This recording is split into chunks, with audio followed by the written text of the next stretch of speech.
Welcome back to Earning Our Stripes, folks. You heard right there. Touchdown, Tigers.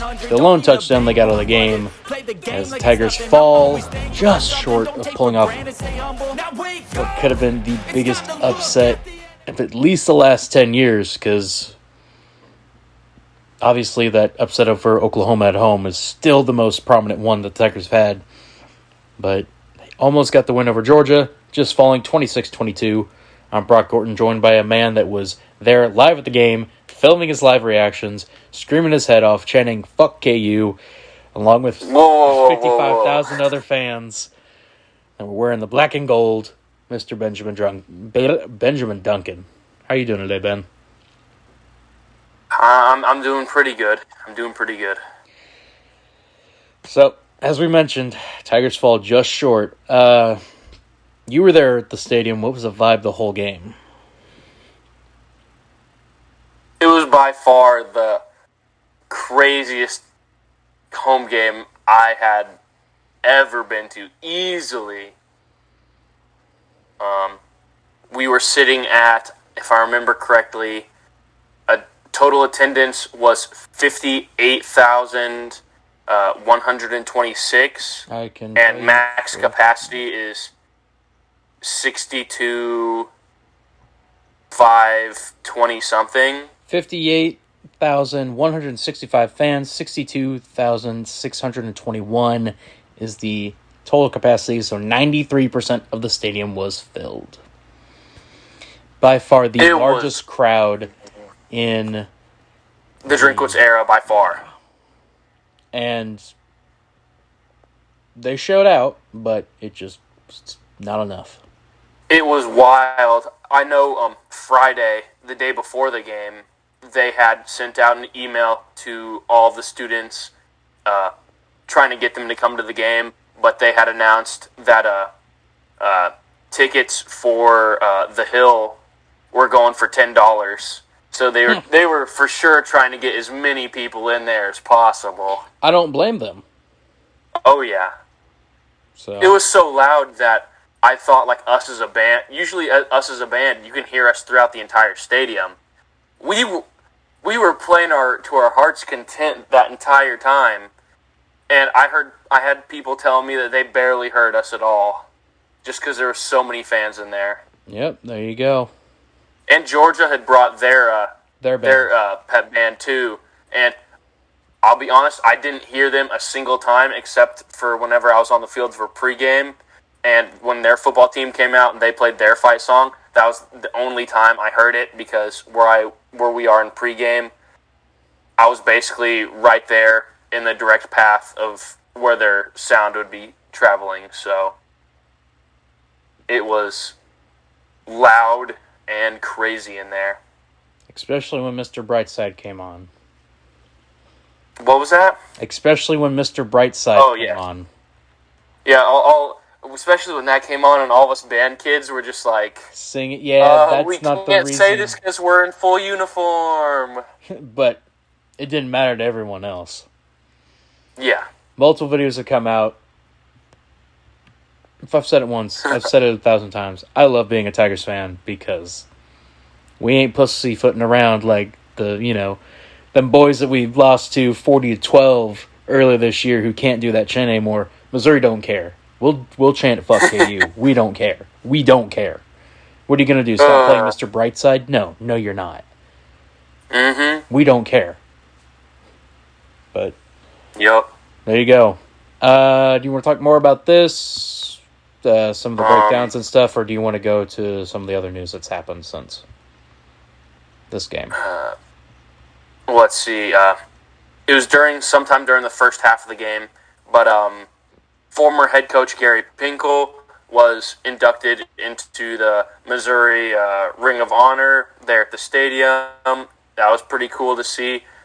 You could see, like, whenever they were announcing it to him, like, he was just, like, flabbergasted isn't the right word, but he was just like, no way, my name's getting put here, and he actually looked excited and, like, emotional, like, happy that was happening. So that was something good to see, and everybody was going absolutely wild for him for getting his name put in there in the stadium. Yeah. He's the best coach in It was, Missouri Tigers it was history. a good sight to see.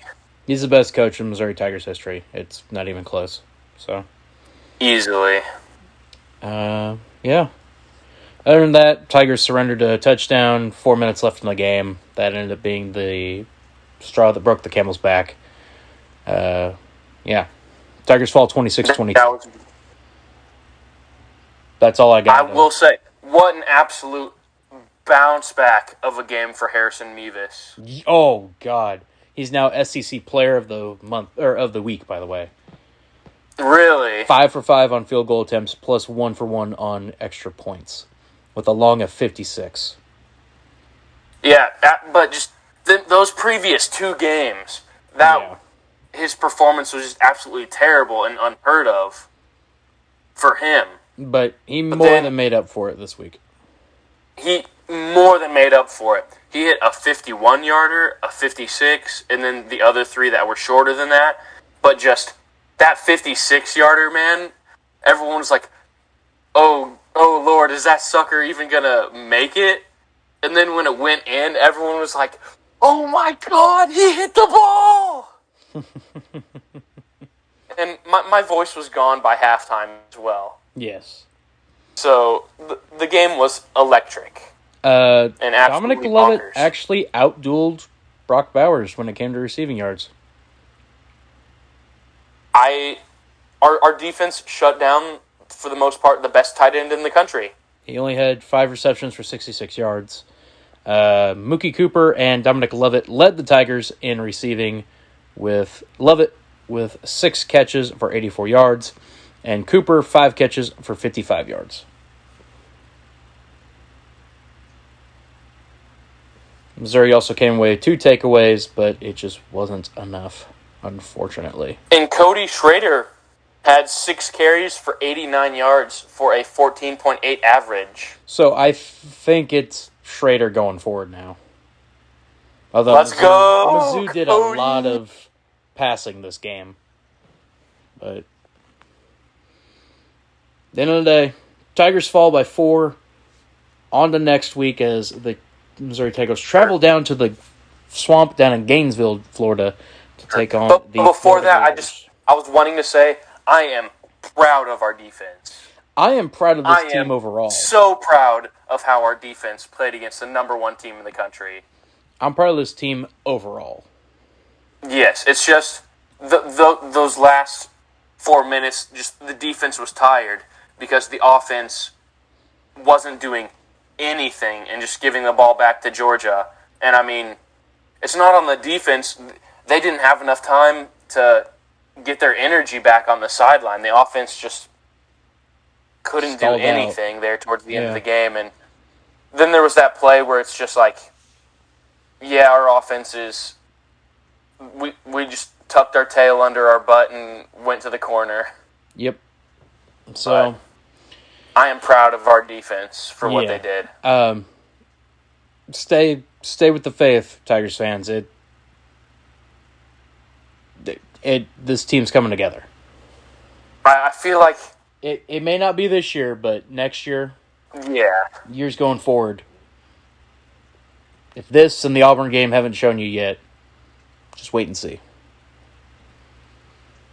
This team.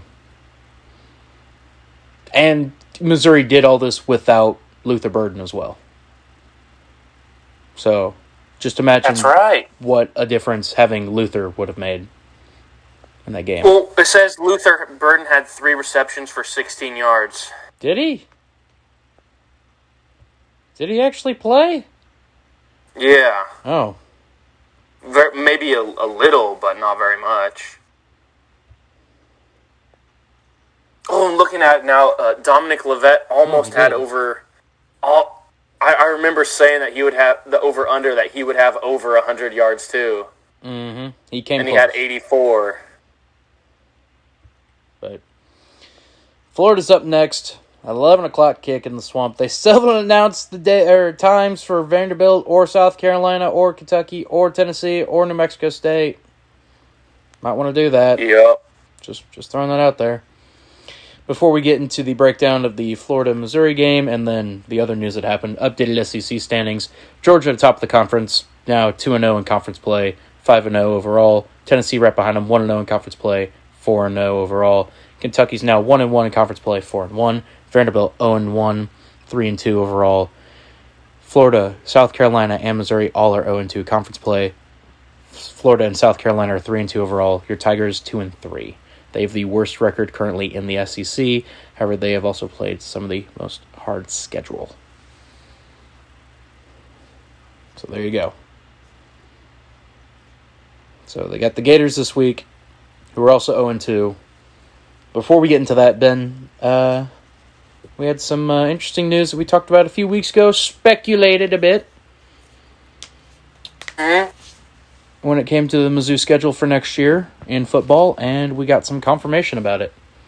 That is correct. Our speculation was wondering, because we had heard that the Missouri and Memphis game had been pulled out and was not happening. But as we learned here just over these past couple days, that it has been confirmed that Memphis will be playing Mizzou, at the Dome at America's Center in St. Louis this next season. So we're going to that game, right? I know I would definitely like to. We're going. And just depending on how my class is going right now, my grades are going perfectly, absolutely just exactly how they're supposed to be going, except for one class right now, that if I do fail this class, I'm still have a passing grade in the class right now, but if I fail the class, I'm stuck here for another fall semester. Ooh. So, well, that would suck, but let's hope for the best, but we should hopefully try to go to that game. Yeah. So, there you go. It's official. So the game was supposed to be played in Memphis. However, Mizzou is now playing in St. Louis against the Tigers. So it's just another home game for the Tigers. Memphis to St. Louis isn't that far. Yeah. But, yeah, it's going to be a bunch of Tigers fans. So, there you go. That is the update on that. It is now time for the breakdown of the Mizzou versus Florida game to, predictions and such. So currently, Mizzou only has a 29% chance to win according to FPI, which I think is bullcrap, but whatever. Season leaders for the Tigers, of course, it's Brady Cook for you. Almost 1,000 yards, literally 3 yards short of 1,000 yards so far in the year through the air. 5 touchdowns, 4 interceptions for Florida.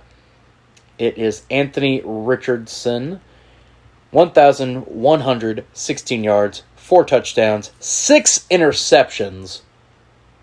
So that is a key one to look out for right there for the sophomore for the Gators. Rushing leader for your Tigers is Nathaniel Pete, 56 carries, 262 yards, 1 touchdown. For the Gators, it's Montrell Johnson Jr., 38 rushing attempts, 282 yards, 4 touchdowns on the year. Leading the way receiving-wise for your Tigers, go figure, it's Dominic Levitt, 27 receptions, 460 yards, 2 touchdowns. For the Florida Gators, it's Justin Shorter, 14 interceptions, 314 yards, 1 touchdown for the junior out of New Jersey. The Gators average about 32.2 points a game. That was inflated after last week when they just beat the absolute hell out of Eastern Washington. They only allow 27 in the game. Otherwise, they match up pretty similarly to Mizzou. Anything you want to add there, Ben? I am looking at on Winspedia currently, and in the rivalry of Mizzou and Florida, Missouri currently has the win streak at 1 against Florida. And let's see. I think it's since joining the SEC, if I'm looking at this correctly, Missouri leads Florida in wins 6-5 all time. So Georgia could tie this one. Or Florida could tie this one. They won this Yes. week. Okay. So. Yes. Because if I remember correctly, we beat Florida last year, and then overtime. The year prior we beat them in the Swamp. No, we lost to them the year before. Okay. But we beat them last year on that pass to Daniel Parker Jr. That 2-point conversion to Daniel Parker Jr. that got Dan Mullen fired. Yes. Thank you, Dan Mullen, for letting us go to a bowl game.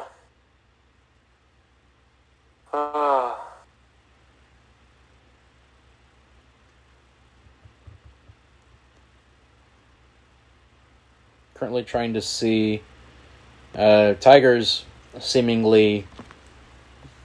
It's basically one team wins 2 games, another team wins 2 games in the series, so if history shows and repeats itself, the Tigers should win this game and have a 2-game win streak against Florida in this rivalry, putting them at 3-3 before they go into play against Vanderbilt and South Carolina, Kentucky, Tennessee, New Mexico State, so on and so forth. This is the 3-game stretch where I think the Tigers should catch up and at least be 2 games over 500 before at home against Kentucky, which will be an interesting matchup. So, Ben, you know what time it is. Oh, yes. It's now time to play everybody's favorite game here at Earning Our Stripes, over-under. And first, we're going to start with the point spread, actually. Ooh. So, the current point spread as of recording is Florida minus 11. Over-under.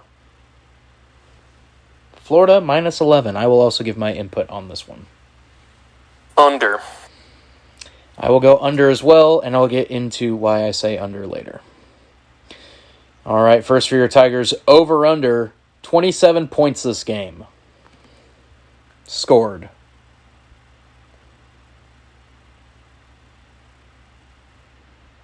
Over. For Florida, 32 points scored. Under. I will go over for Missouri and under for Florida. Dominic Leavitt, we were so close on it last week. Over-under, 80 yards receiving. Over. I am most certainly taking the over. Cody Schrader, over-under, 7 carries. Over, for sure. I will have to say we love over Cody. as well. We love Cody. Over-under, half a touchdown for Brady Cook. Is it rushing or passing? Just touchdown in general. Over. I'll take the over on that one as well. He's averaging 1 a game right now. Over-under for Richardson for Florida, 1 interception.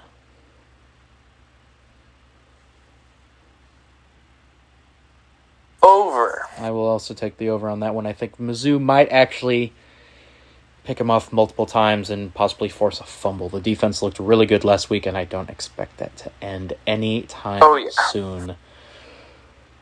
Finally, for the Tigers, over-under, 206 passing yards. Over. I will take the over in that one as well. I'm not going to say anything other than I think this might be a coming-out game for the Tigers. So I sure hope so. So, it is now time to pick the game and predict the final score. Mr. Ben, we've both said that it'll be under. But do you have the Tigers winning this game? I have hope, so I do have the Tigers winning this game. All right, Ben has the Tigers winning this game. I have the Tigers winning this game as well. So go ahead, Mr. Ben, your score prediction. Let me see here.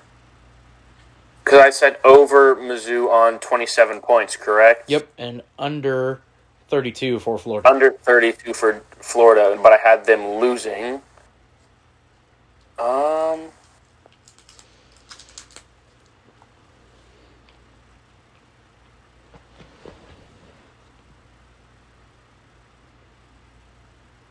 See.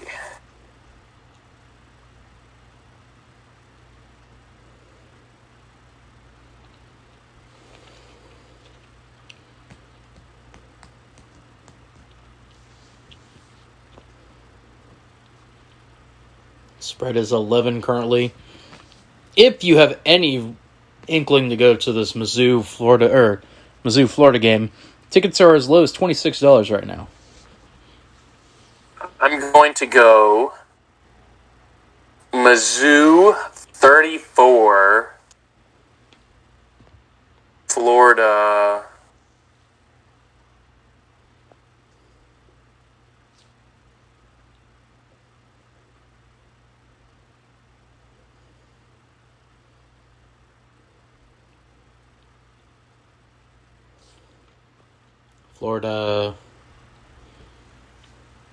'Nothing. I'm going to go Mizzou 34, Florida 27. All right, 34-27 Tigers. Mizzou's only scored 34 or more points twice this year. In all but one of their games, Florida has scored more than 27. I will go with a final score of 28-24. Tigers come out on top.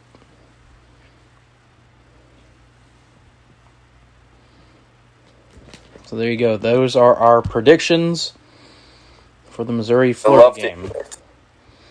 Ben, it is now time for everyone's favorite segment, which unfortunately is coming to an end now. The update on your flag football team. Oh, very sad, very sad.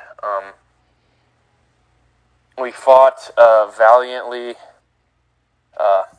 as of recording this yesterday night, but we ended up losing 31-6, and that means that we went 0-4 on the season and do not get to move on to the playoffs for the rec league here at Mizzou.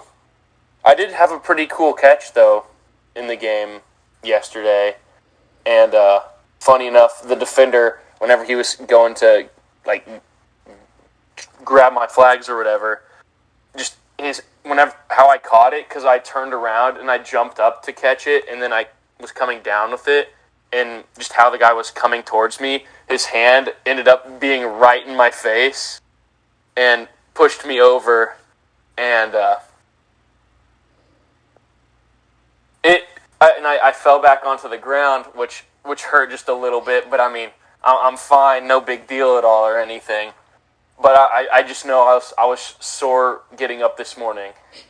But I know we all just, me and my friends there for the rec league, we all just did it for the fun of it, you know. None of us are like crazy, absolute monster athletes or whatever.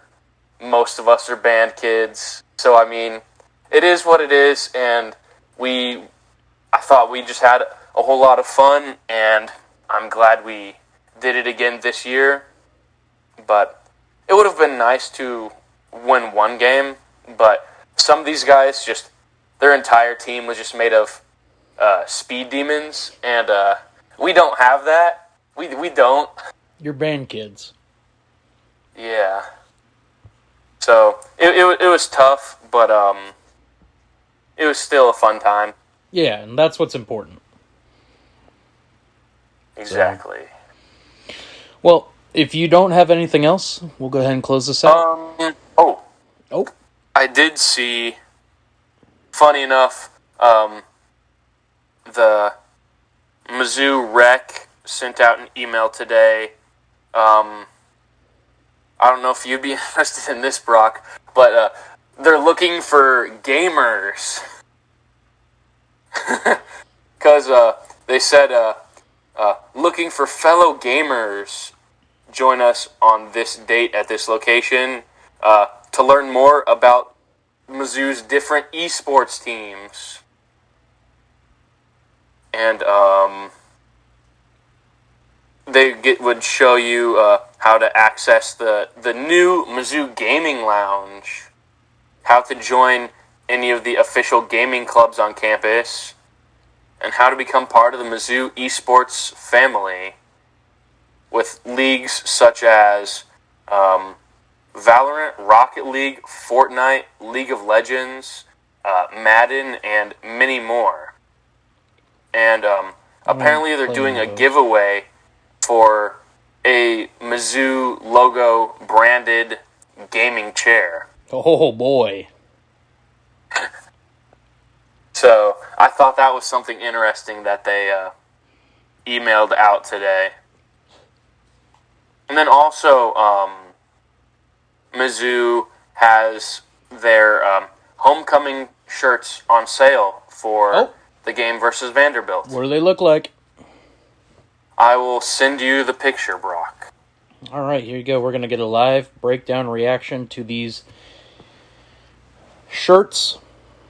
Personally, it's just like every other year where I am not very intrigued or impressed or wowed by the homecoming shirts once again. I think the last good homecoming shirt was a couple years before I even came here for school, which kind of stinks. Yeah. But as you see, Brock, that's what they look like. All right. The theme this year is Paint the Town Gold. All right, so we got a circle in the middle of either a gold short sleeve t-shirt or a white long sleeve t-shirt. It says Paint the Town at the top of the circle. Gold in the middle in white lettering on the gold shirt and gold lettering on the white shirt. And Mizzou Homecoming 2022 with the pillars down below. And what is that? Is that saying established 1911? Is that what it's trying to do in there in the middle? Yes. Since Mizzou was the first university to do homecoming. Yeah. Very bland. I know I'm not ordering a homecoming shirt this year. No. And I sent the picture to my family earlier today, and I was like, "Hey, any of you guys want these homecoming shirts?" And they're like, "Nah, we're good." I can make a better one on any website. Make shirts.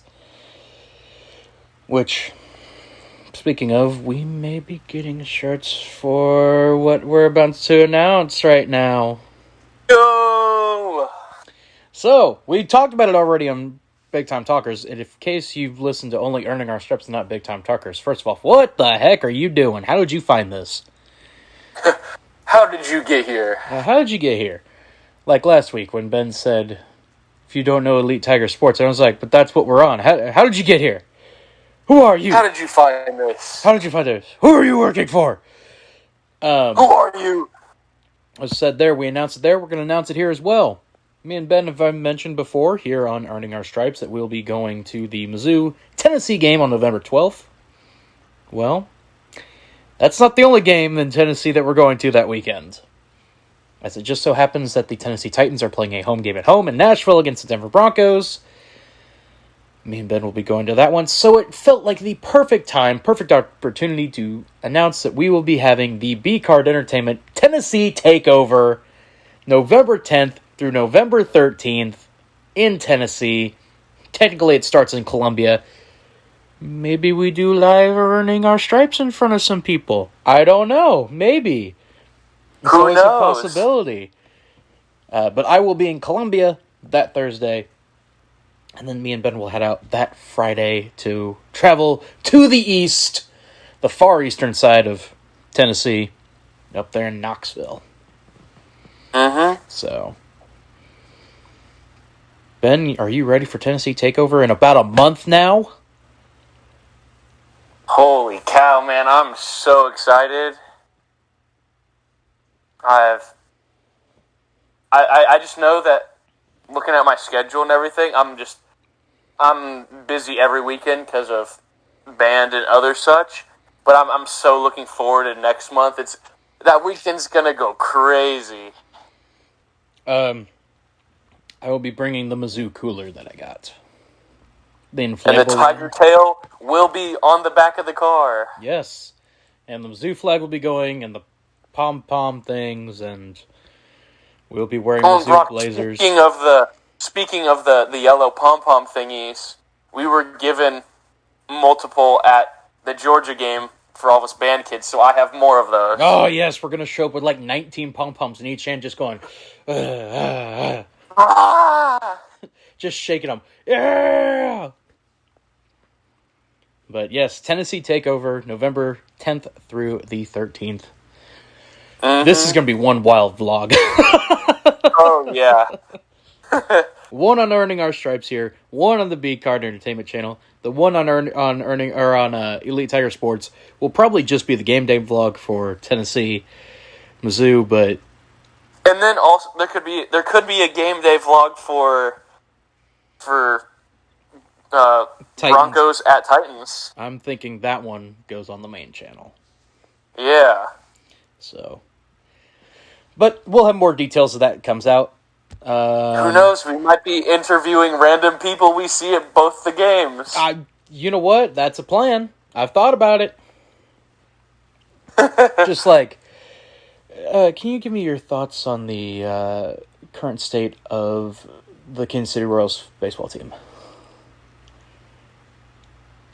I'm a Reds fan. What is your thought my bad. on barbecue?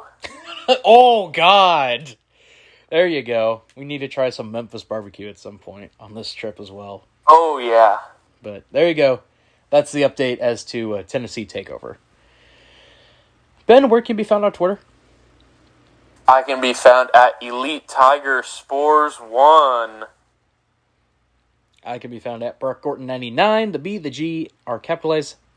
You can follow the Twitter account for B Card Entertainment at B_CardENT. The B, the C, and the E are all capitalized.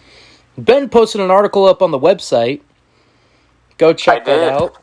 B-cardentertainment.com. He broke down all the games that have been relocated due to natural disasters, weather phenomenon, or any other reason over the last 12 years.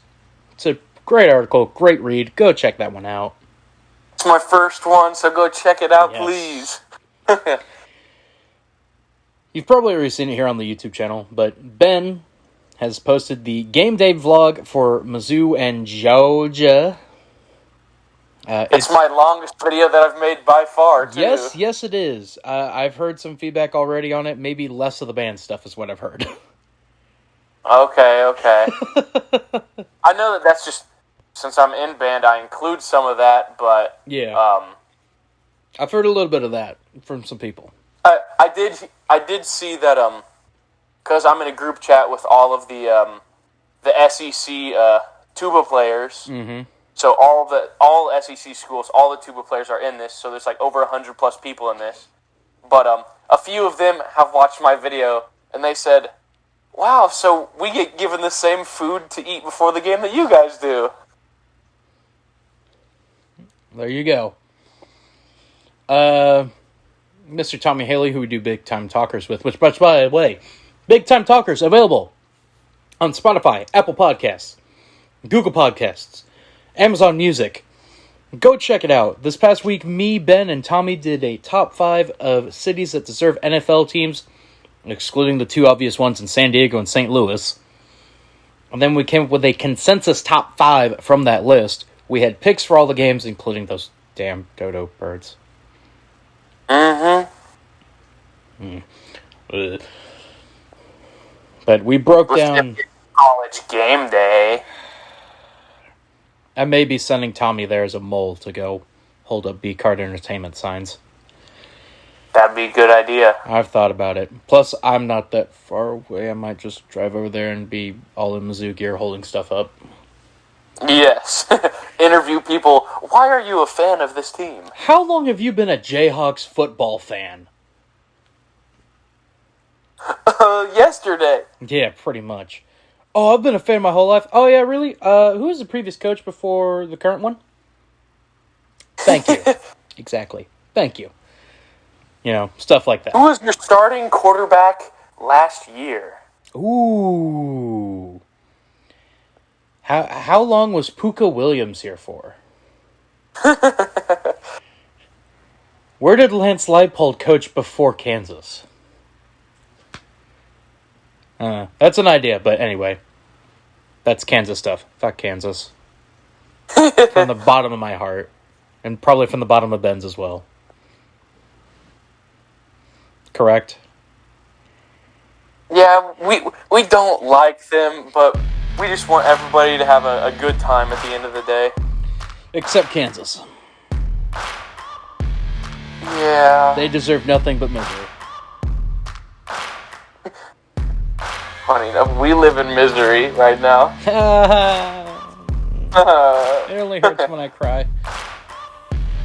Anyway. I've been Brock Gordon. And I've been Benjamin Duncan. And until whatever you catch us on, have a wonderful rest of your week, folks. And slowly but surely, we are earning our stripes. Stay safe, everybody. M-I-Z. Z-O-U.